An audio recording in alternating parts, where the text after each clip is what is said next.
Yɛda Onyankopɔn ase sɛ wɔde ɛnɛ so ade adom yɛn na wɔde yɛn nkwa so ade akyɛ yɛn. Nyame nhyira obi biara.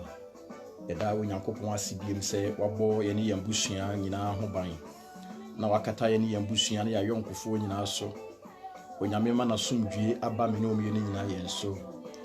Wɔne me bɛyɛ adwen na wobɛdi adanseɛ sɛ yɛne nipa bebree ne starte na wɔtwe. Nanso enye wo nyina na etimi eto wo mo ewa wie mu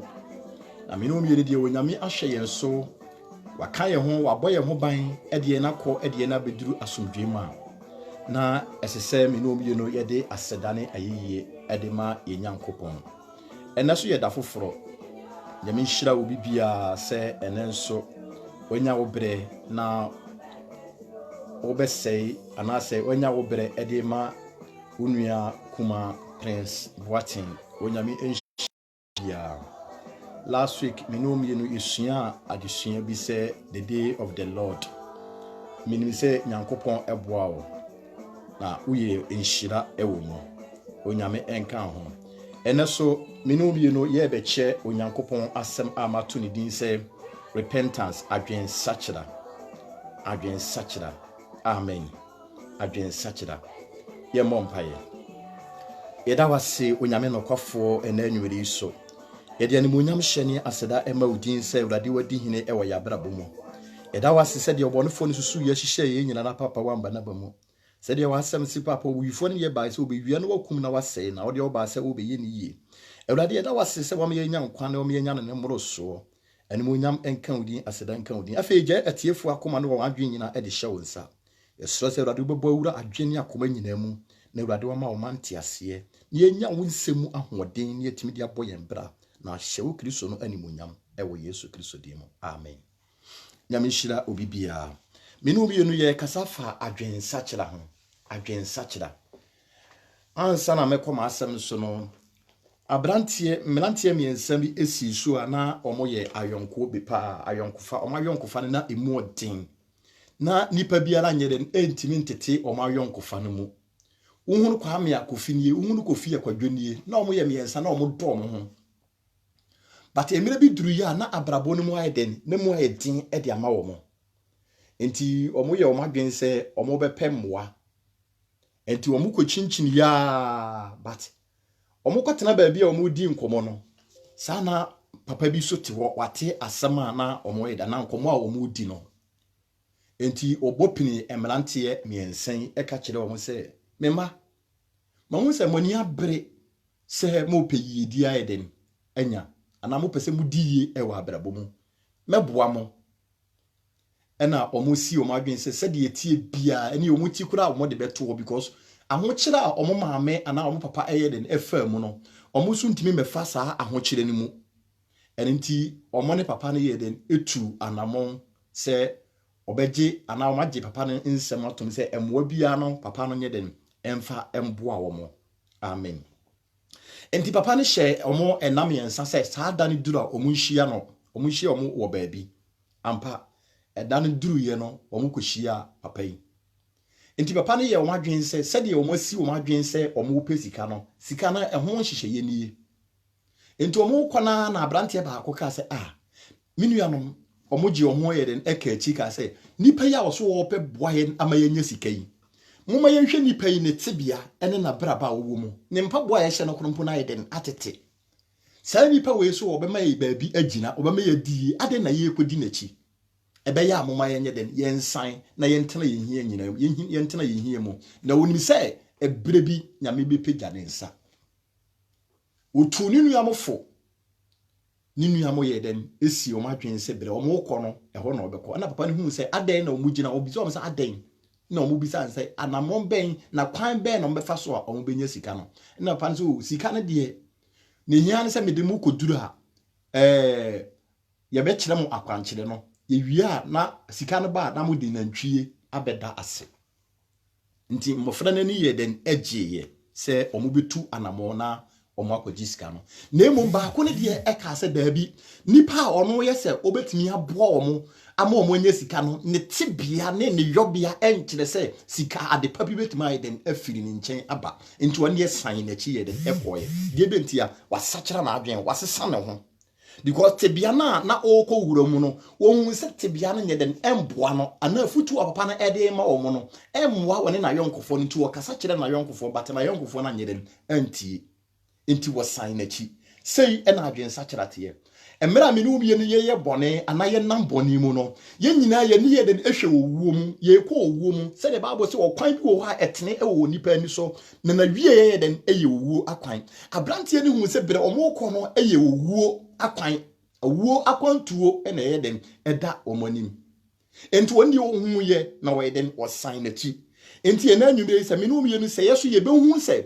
anamo ye tu a eye bone ye yenda ye namu no se be hu se ye nim no owuo bi ye den eda ye nim na ye be san ye chi a onyankopon be ye den ebeji yen anase wo tu anamo bi me kire wadwensa kirem se wo no obi ko baabi anase wo no obi efa ayonko anase mo nyankita hodie bi na mo duru pempenso bi na mu se baabi anema no ye den ekono entimi mu wana wo sesa wadwen a wo change wo mind dia that means when you repentance wo sesa wadwen but we dey sa adwen sakira we no me kasa afa kristo mu bible say me no bi no nyina heden eye ne bonyefo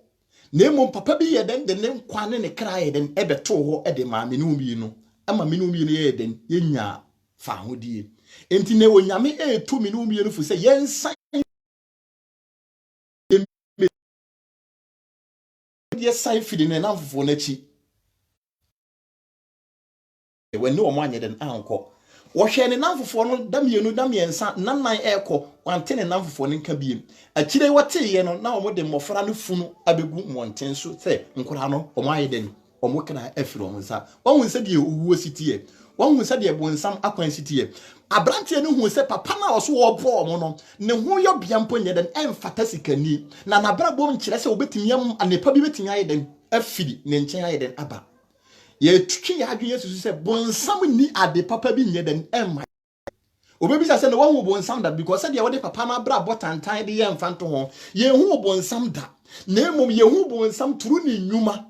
ni nnwuma a wo ye no ena me ye hu se sen na bonsam ye den esitie nti ye hwe bonsam ne manyina etan bonsam ye manyina eya ni wudie bonsam ye manyina ye nim guase nti abrante ne hu se anim guase bi ye den eba omo nchen nti wonde to ni nuamfo pato anye den wantie nti wo san na chi efiri ne namfo ne nchen wo so abrabo fo ne abrabo tantan won se woni obi na di wura sa suban ne abrabo no mu ye nhwe nipa na wie ye sen na ye den eko wie no woni obi na start ye den etu anamon sen na nipa na abrabo ye den eko wie no onyame ebo me no mienu kokose san firi wa kwambone na chi na bedi wono kristo na chi nyankopon kwa na wone ma pa bi ye den ede ma ye nipa nimwa na ode aboa ye ene ma pa bi ntimi firi nipa nchen ye den emba me no mienu ye nchen nyema pa bible se achede pa ne ye pa nyina ye den efidie na gya yesu kristo nchen na ye den eba enti se me no mienu ye pa abrabo pa me no mienu ye pa na montu me no mienu pese ya brabo eye fa ene ye wonyame kasa kire me no mienu se ye nsan firi ya kwambone no achi na ye medi wono kristo na chi hallelujah se bible se me no mienu ya nsan ya firi ya kwambone ho ne ya medi na chi a bible se twase nipa wu prekope na nipa wu achi no atemwo ye den eda ho ma yin Hebrews 9:27 wose twase me no mienu ye wu prekope na ye wu achi no atemwo eda ho me nua ba ma wu tie me na anwumire wo bia no nti twase wu wadwen we hu se enti owuo bi yeden eda wanim wase na dwen hu se enti atemwo bi yeden eda wanim ana wadwen hu se saba abo na twerese ma ekita ye eye nokora na se eye nokora na mu nsam niema kristo kan ye nyina timi abam na asisidi a moma ye hu se babo ka se etwase me no ye wu no na ye wu achi na temwo ho no saade no so yeden eye nokora na ebebam na se eto mpofremu a mini aba be ma anamon ben ena watu se eto mpofremu a akonta ben ena wo yeden ukobu de bia me kan asem we kira wo se wonu obi nete wo kra wo so wo kwa adwuma wa meduru fie wonu obi nete What die no, Okobo no pun one net and one sorry beam. One will be nette, or see me tea and ya, or me drufie. Into a woman to me hide an foul a bra what ya see. A woman to me a foul a bra what see a diana. A woman to me hide an foul a bra what that on passo. A woman to me a foul a bra one will be an aiding como. A woman to me a foul a bra what driver. Ntis a one of foul sample frame who are many about would see me. I am quanta bang and I will what bang and away. Mumma obinya den adamo. Yesha Ghana and some sort of bebre unko at churches bebre honma unko na millions of people aye den egu asoro no mu na so ye nya nipa ba akopempo a na brabo ye den eso ye nya nkopon wani wadwene ho enti Ghana sore na ewo honma bebre honma monfa good doctrine enkyere nipa no bebre ho members na ekom na akogu asofofo no na ase when you say suffering nyeden emfiri nyame when you say suffering nkyerɛkyerɛ nyeden emfiri nyame na ema when you say suffer we dey ya adoye na kyɛdeɛ mu ntine dakoro obetimi akyɛ bibia ma na yɛden asono so sɛ de be ya wone ne mma be den ne nsa be kɔ ma no enti na wote saa suffering na ase man hwɛ wo yafunu papa ore say ye duane nti man sɛ nyankopon adwuma ma won se sofo no yeden emfiri nyame ne nkyerɛkyerɛ ne nneɛma pa bia na wo kyerɛkyerɛ no yeden emfiri nyame enyina twera asɛm so na mmom ahokyerɛ ne yɛ kombinti no wa yeden wote saa soro no mu ɛna wonyame bɔ okoko sɛ praise God twe ho yeden firi saa soro no mu ma mfa komani bre enkotena soro bia na da ne atoro yeden ewo mu omo ntimi nka no kore yeden enkyerɛw omo ntimi nka kyerɛ sɛ twe ho firi bɔne ho. God bless you all. Obi biara wanya bere na wohwe nyina nyame ye enhyira o nia me kan se nyame nka wakoma na tie nsempa efiri dem no mu eden eba wo nche no na fa ye wadwuma sanse wantie asem we a ene date ye 10th May da wo bewu no wuduru a wanyankopon beyi date we akyere wo obekere watade a na ehye wo obekere waduane na wudi obekere wo bere kora na wo ne me ye den kasa aka chusa wo ka se emre bi mesoma makoa tete kwahwe akwa bi makoa bi anipa mu no makoa bi anipa mfere no mesoma no ye den eba wo nchen through Facebook se wonye den won wantie won mu nani ma asem won fa na asem anye den anya adwuma na obeto watwene egya mu enne ya kai Mother's Day eye good ya maama no ya mamu happy Mother's Day eye good say ye den ye kai ye kai Kwame Nkrumah day ye kai Independence Day what ya ye kai May 9th emira disaster ni ye den AC Sports Stadium no ye kai we nyina now so as a nation yen kai yankopon da as a nation yentimi celebrate Yesu Kristo da as a individuals yentimi nyi da bi nsi on kasa owura Kristo ye den ebewu maame entimi dim ye fro to ho dan ye dan de e ya sedan ko a e ye nyom to nko a e ya ye nko a you are there to show appreciation to our maker as an individual da ben adwen we ya den about him say enne de se de papa we be wu ye na obetete ye na obefa amane mu no enne me de nipadua nyine esi ho atonyom agina ye esanse wa ye bi enne ye kai maame no eye good na emom ya kai ye yofo no de obo ye de wonwene ye no moma ye kai se dabi ye den ede ye nim etwen ye waba page ni so na wa share ede ama wunua na wunua so aye den anya nkwaje Bible si yenko wiase fa na nyina nkeka na sempa na de obedi adi no yemmo na sunhye agya oba ne no honkonkunu di mu enti bia wontimi nkeka ye wodi wosika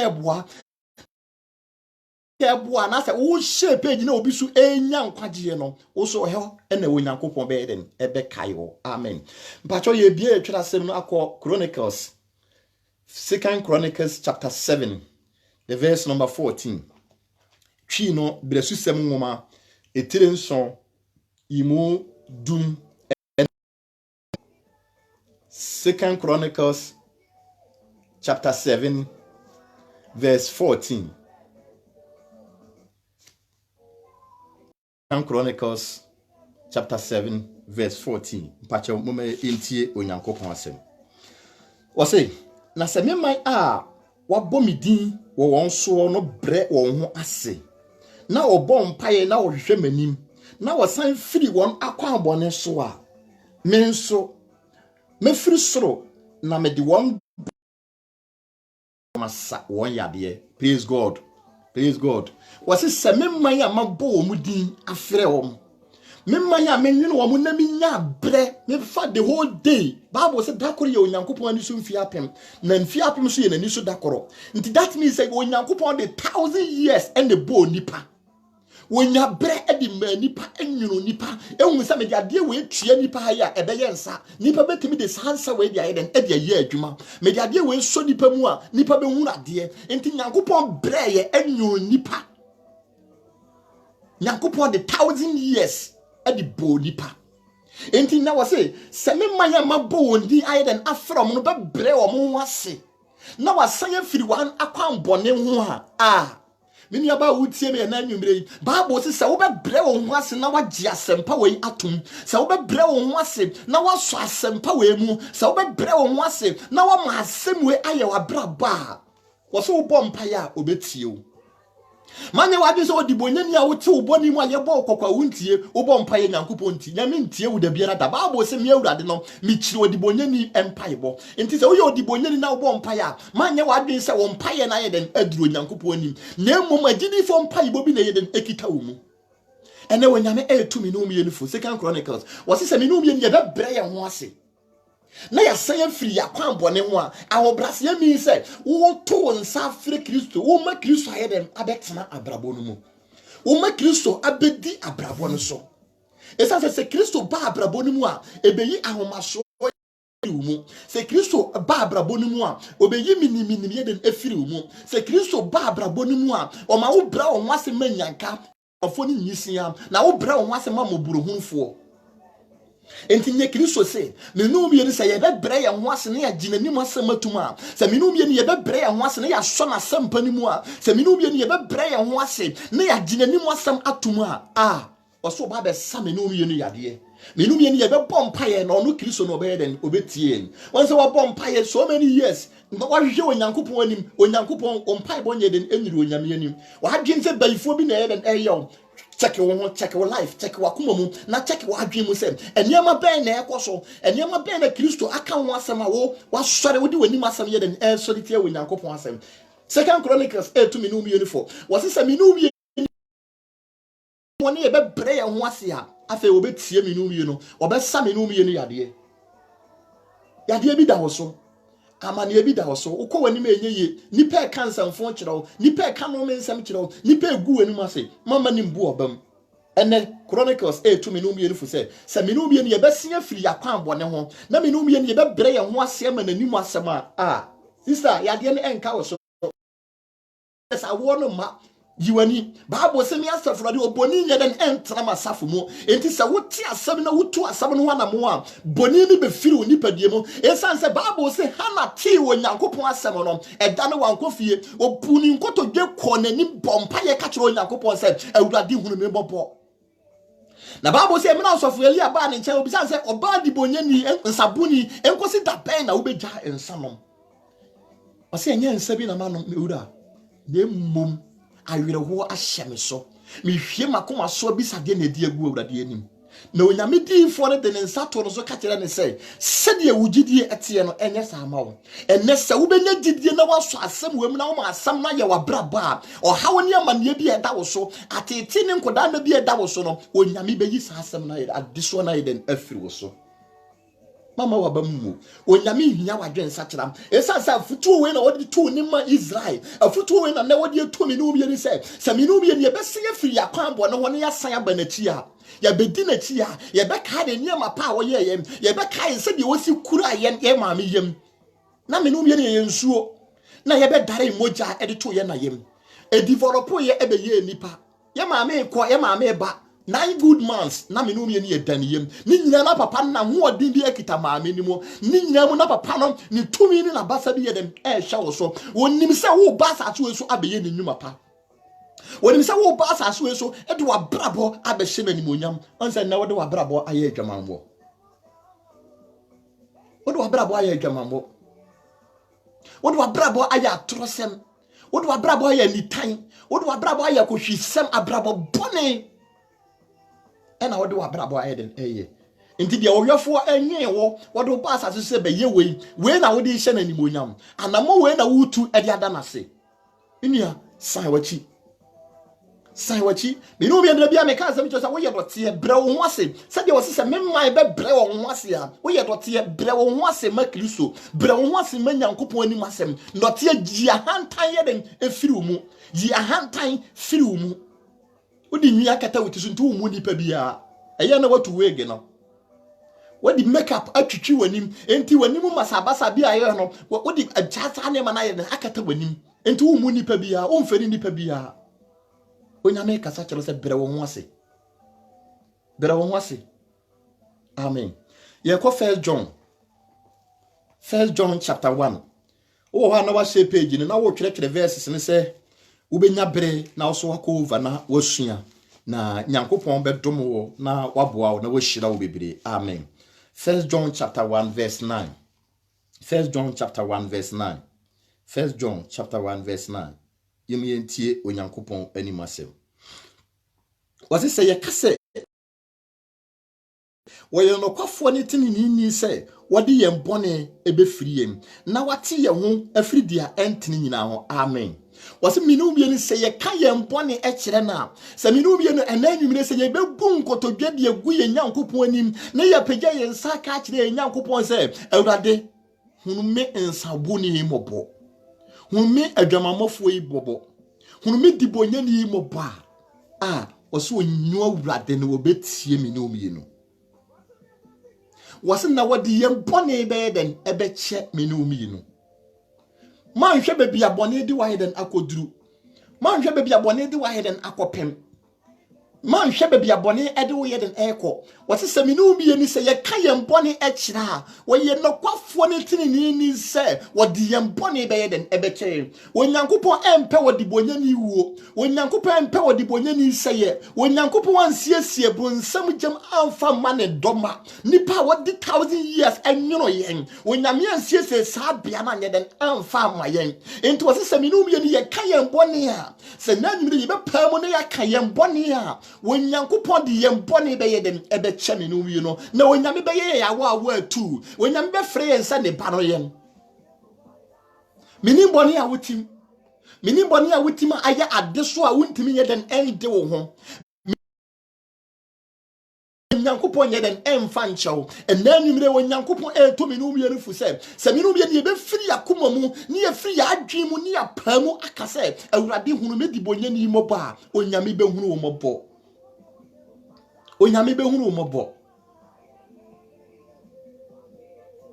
afutuo we na John edema minum ye no ena anwumre wase se minum ye ne ye kan ye bone a oye nokwafo wode ye bone ebeche yen oba forget wo bone a waye ni so many years nipa wakum wo mo aboahye ntoto a waye nyina no Onyame be hunu mobo na wode wo bone be ye dem e de be chew. Amen. Ye call Acts chapter 3 verse 19. Asomafo Paul ngomati miensa yimu dunkono wo page ni so na wa share e de ama unua. Amen. Na unua no so aye nhira esan se wo so wodi wosika e de boa nyame adwuma ama nyame adwuma yeden atumpon. Amen.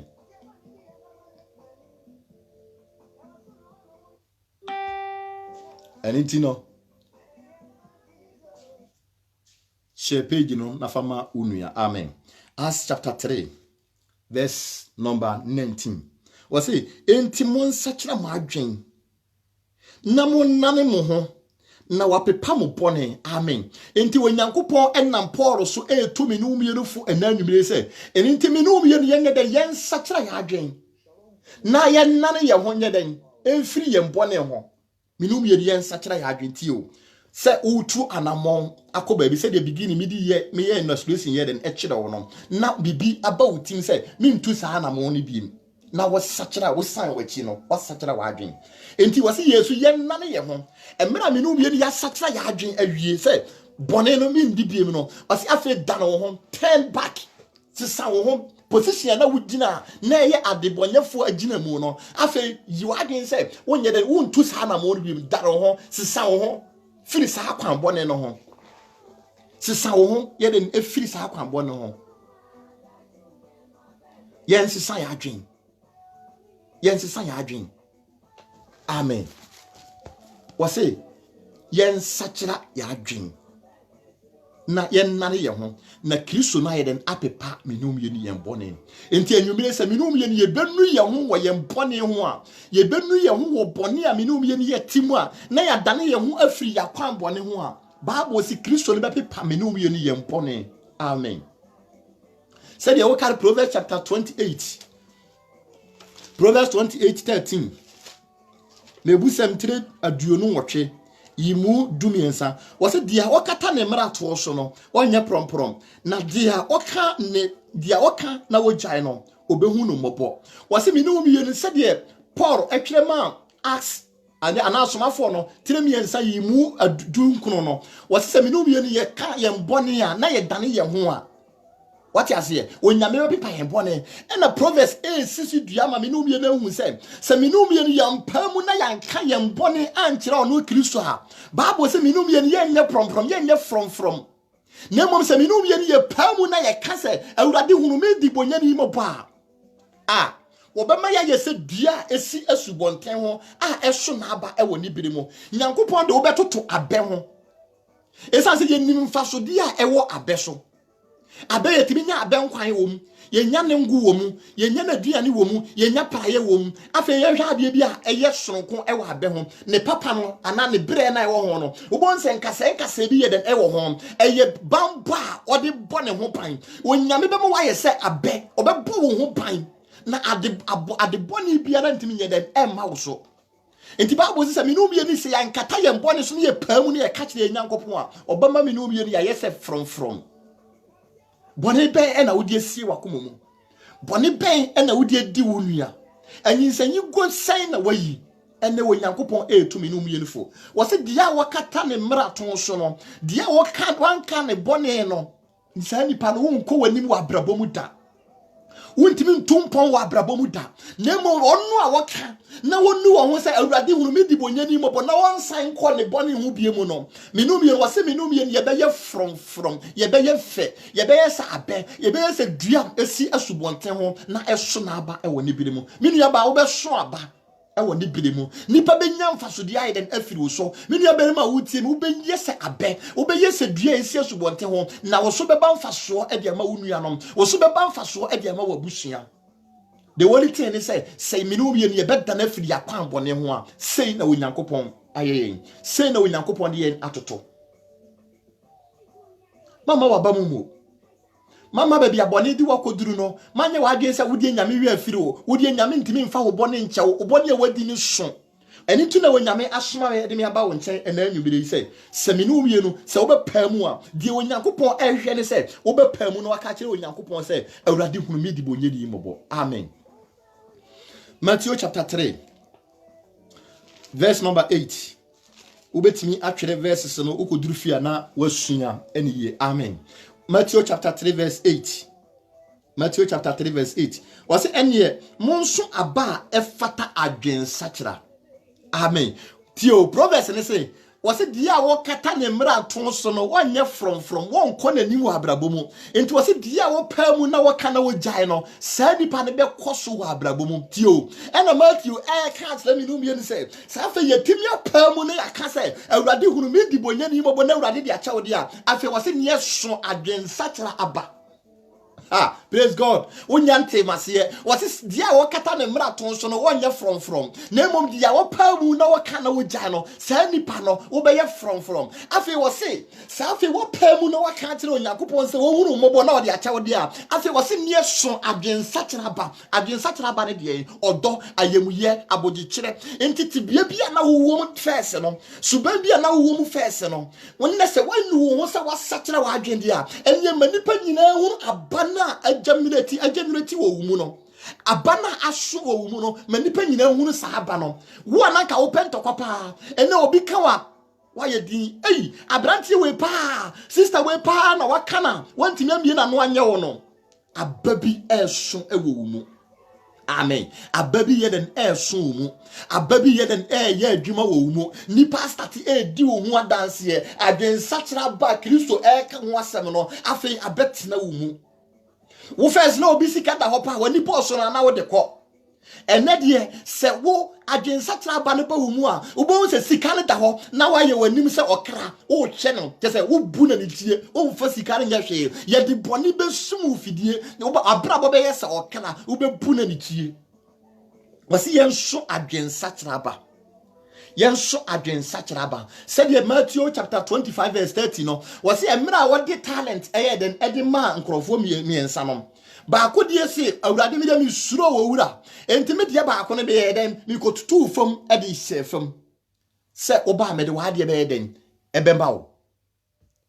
esan se mi suro na baabo se ba ko na hye ne nsam npo no yeden wo giye na wo kyekyere sa brantie yi na wo to no yeden atwene gam enti se mi no mi enti yansini anso abapa baabo se emre bi pa wo nyame be kyekyere yem emre bi pa wo nyame be to ye na yeden agu ogyamu no me yehwa ade yi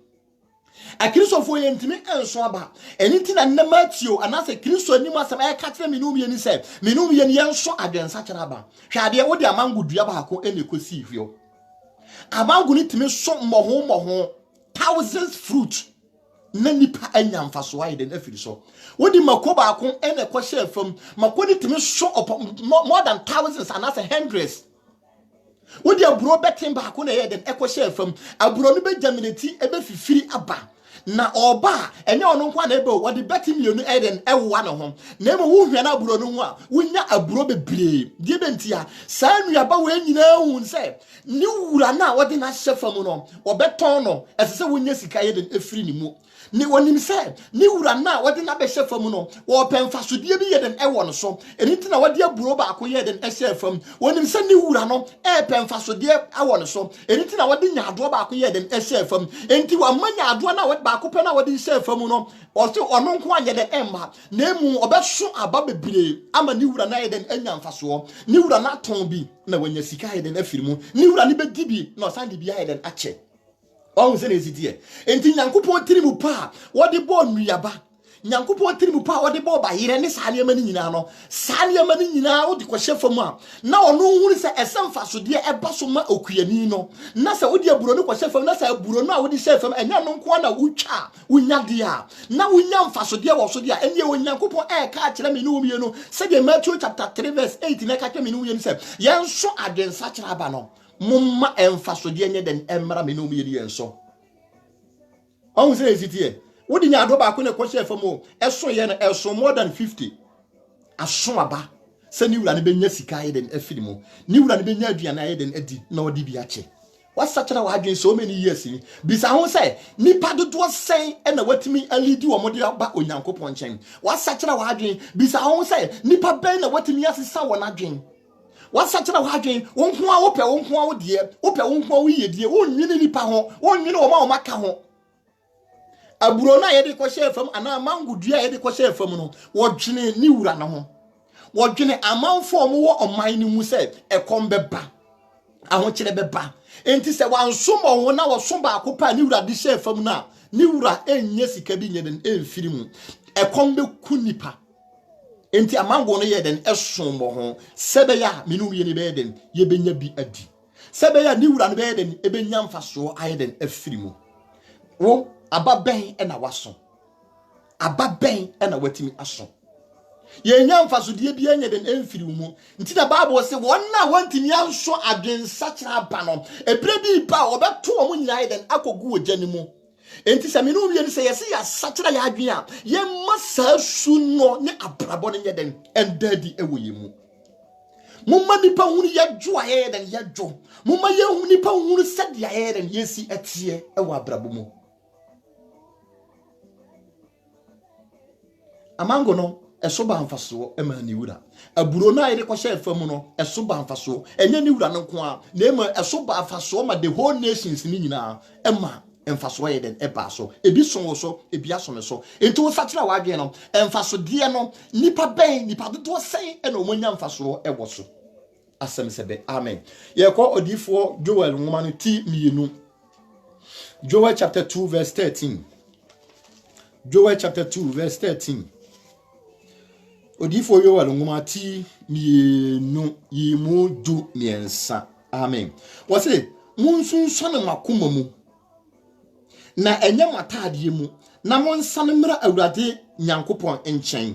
na wɔyɛ ɔdomfoɔ ne mmɔborɔhufoɔ na ne bo kyɛrefu na n'adɔyɛ so na wɔnu ne ho adebɔne ho amen. Bible say menum yɛn yɛnsu nsɔre yakoma mu na mmom ɛnyɛ yɛataadeɛ mu momma yɛmfa yɛ no kɛkɛ ɛnkasa yɛasakyerɛ yɛ adwen momma yɛmfa yɛ no ɛnkasa meyɛ kristoni mamfa yɛmfa yɛ no ɛnkasa meyɛ ɔsɔfoɔ mamfa wɔ no nkasa meyɛ odiifoɔ nanso su ne abapa bi a ɛsɛ sɛ yɛhunu wɔ wo mu no yɛhunu saa suban no mu wase minum yɛn sie bebie yakoma mu yɛbɛsi nson yakoma mu na mmom nyɛ yɛataadeɛ nyɛ honam ani a yɛnyɛ ma ɛnyɛ nipa fɛ yɛnyɛ ma ɛnso nipa ani a na mmom yɛbɛbɔ abraba a ɛbɛsɔ kristo n'ani a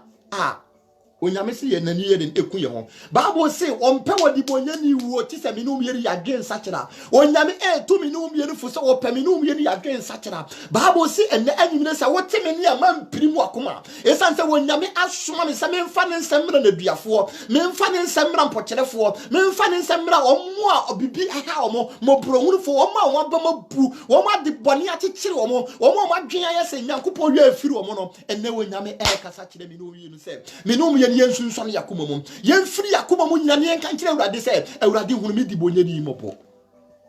sɛ menum yɛ no yɛbie yɛ no ka saa asɛm no kyerɛ onyankopɔn a onyankopɔn bɛhu menum yɛ no mɔbɔ menim bɔne a wotim a wadwen sɛ onyankopɔn werɛ yɛde afiri wo menim deɛ nipa bi aka a wadwen ne sɛ onyankopɔn werɛ afiri wo anya nyankopɔn de woyɛ biribi a ɛnyɛ yi sɛ ɛna anwumire wobɛsan afiri wakwan bɔne ho na wode wo werɛ nyina ato onyankopɔn so na wode wo ho ahyɛ onyankopɔn mu ya onyankopɔn so ɔbɛkae wo ɛnɛ anwumire amen yɛkɔ ɛyɛ odiifo Ezekiel nwoma ɛyɛ odiifo Ezekiel 18 verse number 32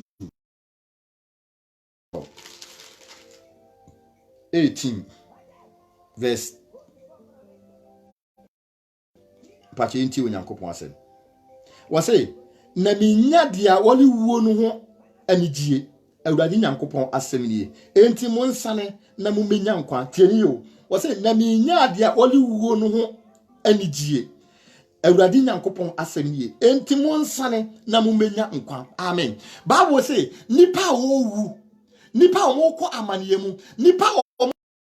de bia ne da ene coronavirus eku omo do omo ko seye mo Bible say wonu awurade ni wonya ni je bia la wo omo wu ni mu esa se Bible say wo mpe wodi bonya ni wo ti se na dwen sakyera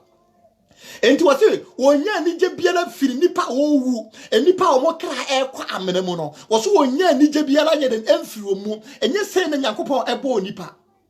enti wase yensan emfiri yakwan bone ho na yenyere yemmra na yemenya nkwa sabe wo kan Isaiah chapter 5 verse 14 na wase asamado ayeden atere nanim baya asamado atere nanim a opa minum ye no yenseye opa minum ye nanim guase opa minum ye se da ye betwere yense ene Kristo kasa kyere minum ye no ewo Isaiah chapter 18 verse 32 wase wonya wodibonya ni wu a wowu no wonya ni je biara nyeden emfiri mu wonya ni je biara mfiri mu enti minum ye nsi ye besesa ya adwen a na ye bewu wo Kristo mu a afi nyame na ni begye minum ye no ye ho yemfa nto ye tim se de Isaiah 5:14 no wose asam aba nanim baya o peminum ye no o peminum ye ni seye o peminum ye no anim guase o peminum ye no ya wira ho obonofo no wonim sedie Kristo na himye ni mu ne fe eni na nidie eyedem esitie esa se na woni Kristo na eyedem ete enti wo hunu nyema pa ewo sa bia ho ena waye na adwen se wo ma wodasane bia la nyeden enko onyankopɔn timi make heaven enti opewo wo seye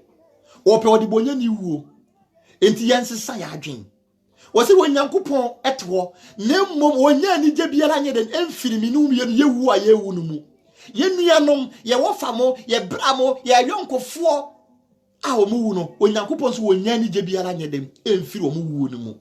enti nipa yensan firi yakwan bone ho na ye mra ye menya nkwa wonyame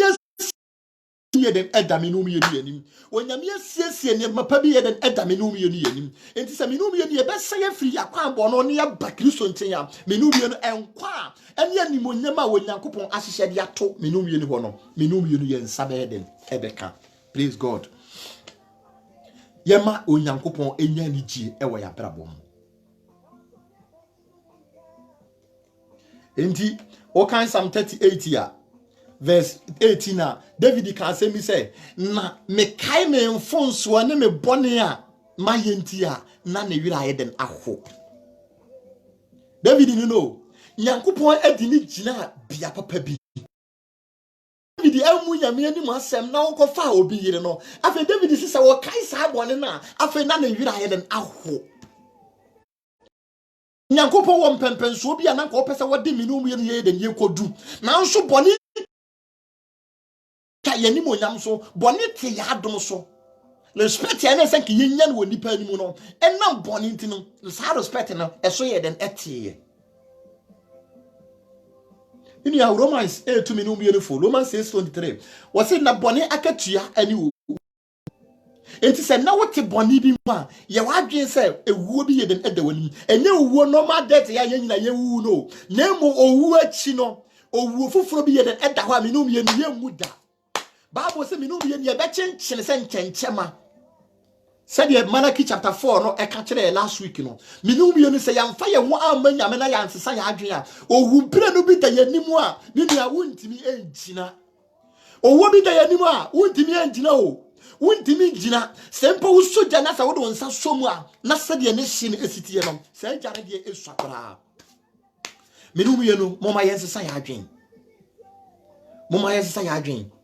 O can Revelation chapter 2 verse 5 now. Was it me ba wutie me kai ba bia wo firi fia. Enye say na na wotie. You can do more than this. Now betimi aye ne sensei. Woni nipa bi na si so na wabrabo efe. Nanso akwantu ha den asewo. Akwantu asewo. Enka chi ma ho. Was it kai ba bia wo firi fia se. Kai dina bia bia onyanko Nyankopon de ye den e de share wo sane firi wa kwan bone ho na nipa bu wo fie pa na asori mpanimfo etu anamo bi ana wo ka ho na nso emira wutu kwan ayonko bi ase wa brabo emira wutu kwan no hwe de wa brabo ayeden aye ose bone akatua na owu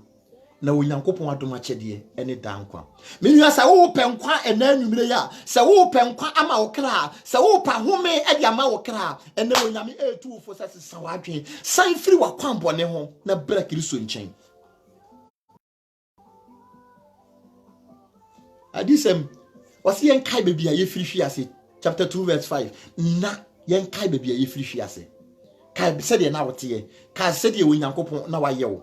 sa osu yo gidi ni wo ye Kristo ni na wutie mi na o ye mera wo tosini wo ba bia Bible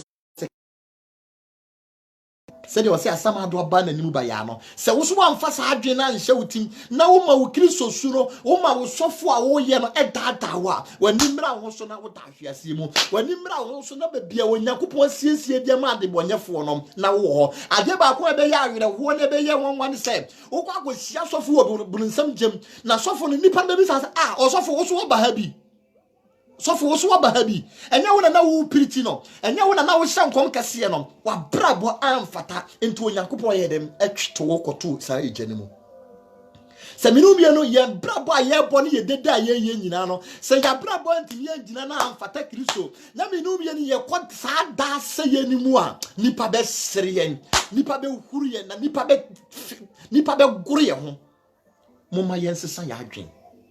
amen. Then next verse so Luke chapter 13 verse 3. Luke asempa etre dumiensa yimu miensa no oma entie Onyankopon asem 3. Wase mesimo se entisa nemum se mo ansa kira mo adwen a munyina be yira sala amen. Bible say minum ye ni se yansesa ya adwen a wona wo yira no sana minum ye ni so ye be yira sa se minum ye ni yansen amfiri ya kwan bone ho yansen amfiri ya atrodie ho a Bible say minum ye ni so ye be den se de nipa bi mu yira sa no sana minum ye ni so ye be den ye be yira se de nipa bi mu kɔ wo seye mu no sana minum ye ni so ye be den ye be kɔ wo seye mu si yansa kira ya adwen a said ye say sodium ni gomula no sana wo so be den obeseo said ye wadi nsuhiri ebe se no wa mompenso no sana wo so wadi oja e de ba beseo Manya wadwen say wo ye soronko sin Noah mo mpenso. Manya wadwen say wo ye soronko sin Lot mo mpenso. Boni so na omutim no sa boni na minum ye ni ye komu na onyankopon di nabufuhie kwase wo mo a manya wadwen say wo ye better than them. Onyankopon ebe se wo so. Amen. Yeko eye odifo Hosea nwoma no. Chapter 14 verse 1. Odifo Hosea ti du nan yimu ba kono. Osi Israel, san bra Awurade Onyankopon nchen. Na wamumu yonti wahwe ase. Ene Onyankopon etumi no bienu fo bra wutie me sister wutie me maami e wutie papa wutie me anke wa wo yede wutie me. Osi Israel, ene wo san nipa na Onyankopon yede ebo wudi. Sa wo boni a wo ye yente ene wa yede wahwe ase. Boni so wo koto mu nti no so a wokoto mu nti no Bible say ne wa hyiase afiri onipadua so hwede boni ayewo o boni adro e wo onipadua ho boni atwa mfonyini e wo onipadua ho enti Onyankopon say minum bie ne yem boni nti minum bie ne ya hede ne ya hyiase ye so da firi ya nim onyam dua Onyankopon di si ho maaye no ya so da firi sa nim onyam no ho ene wa hyiase wato boni mu wa firi onyame adum mu wa firi onyame ahodi mu wa firi onyame abasem enti wase sign bra wachi sign bra Onyankopon nchen mama bone nye dem enye wode amen ye ko e last verse no so eye Yohani adisem no etire miensa Revelation chapter 3 verse 19 to 20 amen me kan Onyankopon asem wase dodo a me do won no me yi won aten na me twe won aso enti bomoden na sachira wadwen me sisu biem dodo a me do won no me yi won aten na me twe won aso enti bomoden na sachira wadwen 20 what hwe me gina epono ano na me bom se obi betie me ne na wahini epono no a me hyire mu maba ne nchen na me no abedidi na wone me nso adidi amen ene Onyankopon say dodo a wodo won no onu asafrade no waye den otwe won aso dodo a onu Nyankopon edo won no onu asafrade no waye den oyi wo mo aten enti se na wote boni bi mu na se ne asem na ebe kwa ma wa anase eye wunti a eba ya so asem no mu esan se Bible se wonna wodo no wonna Onyankopon edo won no sankrofo na Onyankopon ye dem etwe won aso sankrofo na Onyankopon ye dem eyi won aten enti na boni a wotim no ya masa ye bebu aten na emo ye ba se ye be yi waten na watwe won ye dem afiri sa boni no nti wanhwe ya Bible se boni no be den ebetwe aso o boni a wonamu se want san firi wa kwan boni ho a ubenya so akatua na ubenya won sunsanso wase enenni mine waso wodina minum ye yakoma pono achi eren ebom se minum ye yebetie na futu sem yebetie ne nkwaje asam a eba enei na ye bie yakoma mu se die jowe ka se minum ye no se yebebie yakoma mu ne yesunso no yakoma mu na nye yantade mu a ono awurade ne beba ye nche no se minum ye no se yebebie awurade a se yebeji asempa we atomu a ne ye ma Kristo no abetena we mu a wase minum ye no ye no beto inside adidi Henifa efe said ya obosoro na obo asase na oso no pese oto nsadidi se bi kura o mampani anaye mampani o mampani whatever kufo anase akufu ado eto ne nsafro se bra na me no mienu mom ento nsadidi a hwe se de wani gebe nipa o ne mom ye de boye wo se o pese o no mienu ye den eto nsadidi enti anwumire Onyankopon agina wakoma piri apono chi yeden ebom Onyankopon agina wakoma mu ebom se menua ba ma wotie me san firi wadwama mbom san firi wo boni a wotimu san firi wo kro no ne wani bre na shek Kristofo ma ani bre ma domini mintimi mpiriti se bra we mintimi mpiriti se sofo we mintimi nhyankom mi huna de enti ani bre wati aso de na ani bre ayede na ahye ne ma ene Onyankopon se san firi wakwan bone ho sisa ene Onyankopon de na asam ye den ebo opunu anwumire se wo betie no na wadi nanim asam so a Onyankopon ebeyo wode hie amen ye de asam no ba wiye na mo obi bebisa no ho se na ye kasafa adwensa kira ho obi bebisa no se ene kwan ben na metimi aye den afa so a na mesesa madwen how do we do to repent from our sin kwan ben so na menum ye no ye betin yafa I bet me I den asesa ya adwen. Number 1, was it forgive yourself. Wanka sankasa wo nipa na wote bone mu no. Was it wanka sankasa facha wo ho. Said ya wode se kan twa wo ho a eye wo ya no. Hu se bone ne ye den twa wo. Bone ne de ye den ekọ wo seye mu. Enti wote facha wo ho. Wa facha wo ho. Forgive yourself. Facha wo ho. Fa bone na wa ye facha wo ho se wonye sa bone ni bi. Na ka kire Onyankopon so wonye den wo huru mo bo. Facha wo ho. Number 2, also remember that there is no limit on forgiveness. Bone facha no keto bia na yeden enimu. Se wona wakum nipa, se wona wabo adwaman, se wona wabo krono, enna we ka kire Onyankopon se Onyankopon fa nchewa. There is no limit. Keto enya enim pempenso ana eni end. Nyankopon dia yeden, o dia chew. Amen. After number 3, was change your environment. Change your environment. Se me no bi ye pese ye sesa ya adwan na ya sakyere ya adwan na ye pese yetimi ejina ye o nyamesumu a wase ende me no bi no ye environment ye bi na ye tene ye bro no a ye teso no wase ye nsesa obebi say na bro no a mete so ye efa adwan sakyere ho be efa adwan sakyere ho esan say Bible say Paul say emra mo ya abofra no mantimi no mo ankasa sa honhom mufuo Nebo menemu ye den ekasa asa emofra. Enti se wo sesa wa adwen a enam bori subia na wotimu no nipa betwetwe wo. Nipa betu di. Enti se wan hwe ya ebebu abam. Ebebu abam. Enti emra wasesa wa adwen awie no babia wote no sesa. Twen firi sa abro no so anase nipa bia na wo no wo ye den ennam no se de sam wine no den e kan no wo se woni fadifo nye den enni tabia wo no wo nye den enkosia woni adebonyefo enni agina mu wo no wo nye den entu agina wo no wo ntu ayonko anamon biem sisa wa change environment no nipa o mo twa o mo hia no so timi ye environment wa yonkofo na wo no wo ebo no wo no wo bo sa suban bone ni abrabobone no twon ho ye den efiri o mo nchen. Amen. After number 4, I say know on one thing that because of our sin, Jesus was one that beaten because of our evil do. And na minum yenu hunu say, and na minum yenu yem boninti. And na yedi Yesu Kristo be fa ayeyedi mu ye born a chimpre minum yen yedin fi aye den e wo no minum yen nti na yedi dado aye den e born nsem se wo masa amfoni we e ba wakomo mu a afi wo koboni bi mu a usuro hunu ho sa se ye wunti enti wo be masa ewuo no so abamfaso wo be masa owuo no ayekwa se nipa import de kra anasa wo ya ade bi ma obi na se wa manfa so de amaso anasa wo maame ana wo papa de agapade bi ye den ejawo na wa hwe sa agapade no so na efiri wonsa hwe how pensi a wo papa ana wo maame ye den ekom enti ye hunu ye ho sa eye minum ye ne yenti na Kristo obefa sa amane ye wemu eye minum ye ne yenti ene ye de dado aye den ebo ni nsem hunu ho sa. Amen. After number 5, or say realize you are the only one who can change yourself. Afi wunu say nipa bi entimi ensesa.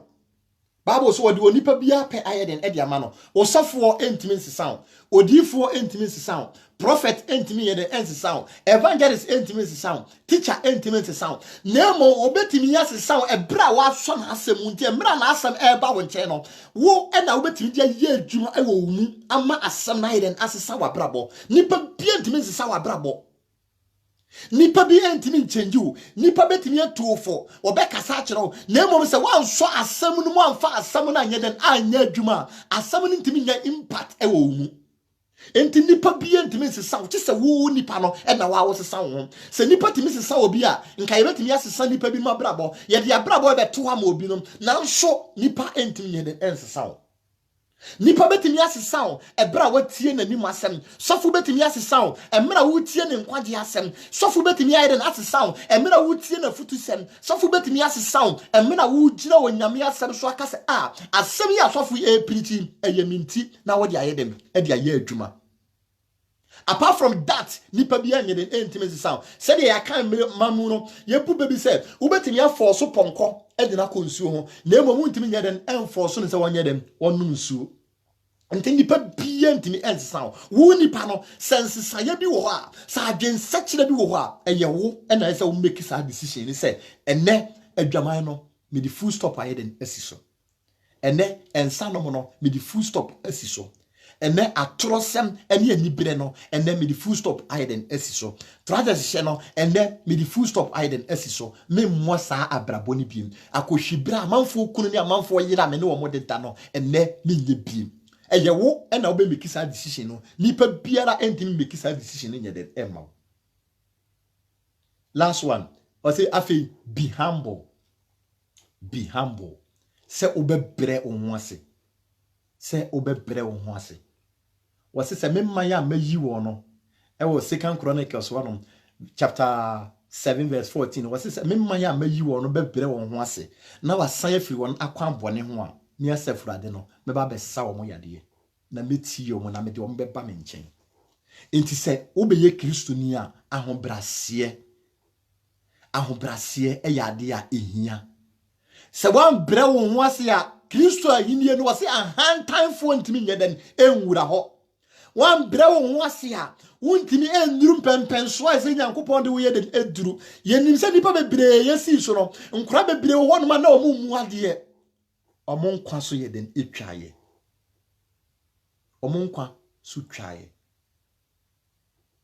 menimo bia na wo ya akorabo ni bebre. That was Sunday bi. Nansu ato obi asoma ne basa wonye dem. Wonkoto aduane mere na akora ne hunum akora na na. Wote ne tie den edigu akora ne mu no mu. Ena dan sa Sunday no amanfo di na tem na akora wedi emu ade na obebre o. Ye wa Sunday hu na e ka sa omo kohoro ka. Na ma horo ka na wie akora no tare ka no ho. Ena ka ne sign na chi ena ekọ ka no nyuma dua bi sei. Sunday na wotoye. We esi mi kurum. On se ne sitie enti se wan bre wo nwase na wo ma anwomaso ye den eba wo mu a afei nipa mpoti twa wo nkwaso enti wonyankopon pami no bie no ya ho brase wonyame wo hwehwe gidi ni bia se bre wo nwase se de obonofo no bonsam ya anwomaso na wonyankopon to no twene firi soro de be hwe famu no se mi no bie no so ya bre ya nwase na yakoya anwomaso a wonyankopon beto ye de yakogu ogyemu. Enti ena nwumire onyankopon hwehwe menumie no ya ho brase onyankopon do enti na ne wo ka wanim onyankopon do enti na ne obo kokko said the revelation ka kire menumie ni se wo gina menumie ni yakoma pono ti ye den ebom se menumie ni se e betie ne ye bie na onyame ba betena abrabo no moma yen sakira ya adwen moma yen sakira ya adwen na onyankopon ahidi no ayeden aben me de asam no yeden eba wiye moma ye hu se Romans 6:23 wase na boni akatua ani wowu na onyankopon adom akyede ene dankwa enti se na wona boni bu na wani agia wona manigye mu wo sisi obi agi ne sika wona manigye mu wo gi obi kunu wo gi obi yere wo bo adwaman bi ensan ma ye nwibi akwanto mu de ye be eden ye ba wiase be eden ye ngi ani a hunu se wase wa wieye eye owu wawieye eyewu moma yen sakira ya adwen moma yen sakira ya adwen ene onyankopo enhyira yen se woso wanya bre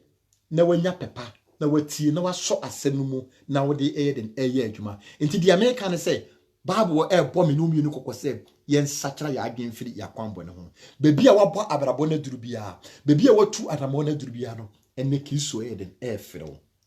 ene Kristo to ne nsafero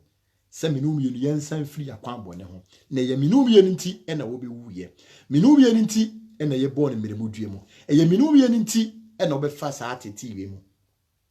ewuo no wo ma eso abamfaso ana wo ma mfaso bi nyeden emma so wo betimi ama so abamfaso de ama wo ebra wo sakira wa adwen na emmo se wa ma mfaso de ama so a onyankopon da so ye nyame wadaso kita ni tumi mu na wo hwe wadwen sakira sese wa manfaso dia amaso a dabi eda wanimu a ebrebi ba wo beto ayeden atwene ogyani mu ejano onyame asiesie dia ma obonofo no na emo nsami no bie nse yanse sa ya adwen a onyame yeden eto ato atwene egyani mu onyankopon enhyira wo onyankopon emboa wo wondomo na boni su a wutimu a aya ade so a wontimi nyeden emfiri mu boni so a wutim a wadwen se wonyankopon ntimi mfa nche wo no ene wonyankopon yi saa ade so anye den efiri wo so afei message we wi a anasa mmerepam no ubetimi asearch me YouTube eye Nhyiraba Prince Boateng ubetimi enyame wo honom wo YouTube onyankopon enhyira wo bebre wa wo se wo bre wa wo se wo data na wo tie me no onyankopon enhyira wo womma de da wakoma so nyina no embre mu ma wo ye bompaye ye da wase onyame nokwafo ene anwumire so ye da wase wo niema pa ne niema pa awurade wahyehye na wo de ama wo ma ene anwumire ye da wase wadwen sa kire nsu awurade watode agu ma akoma ne ya adwen nyina mu ye sere se awurade wo ma asemi afifiri ewo yi mu na awurade aso adwen sa kire aba se de awurade ka ne Matthew 3:8 no awurade ma ye nso aba na awurade enhye wo Kristo no animonyam obi bia na woda ohaw mu wonam kyekyere bi mu ye so se awurade fa asemi so na awurade yi ne firi sa kyekyere mu obi bia na obonefo na kyekyere ni so e de na koto afiase wa asemi ti papa ye sane o mu nyina na firi sa afiase wo ewo Yesu Kristo di mu ma ho ma ne wo ho na wo ma entim somo no mo fa wo ma brabo enhye wo Kristo no animonyam ye da wase ehye wo animonyam se awurade waye yenkese na watie ni ewo Yesu Kristo di mu amen afi wo nyankopon hyira wo bibia nyame boa da sene the same time 5 o'clock ye be sign ehia onyame enka wo bia ho Bishop Oboku God bless you nyame hyira pa me no ne start ye odi mi awie se wanya bere 1 hour na watie me nyame hyira pa ewo wafutu sem atam bia so odi me yedem enemu mama Esther nyame hyira pa se nyankopon ayiwo na wo stem bia no wo se wo bere na odi tie onyankopon asem de da wakoma so bia no onyame mfantomo na onfanhye wani munyam onye wusedua esi esubonten ho na eso na aba ewo ne bere mu nyame hyira bibie na ama tetwa nyame hyira wa mantem but me nse obeko over na watie masigi no nyame hyira bibire bye bye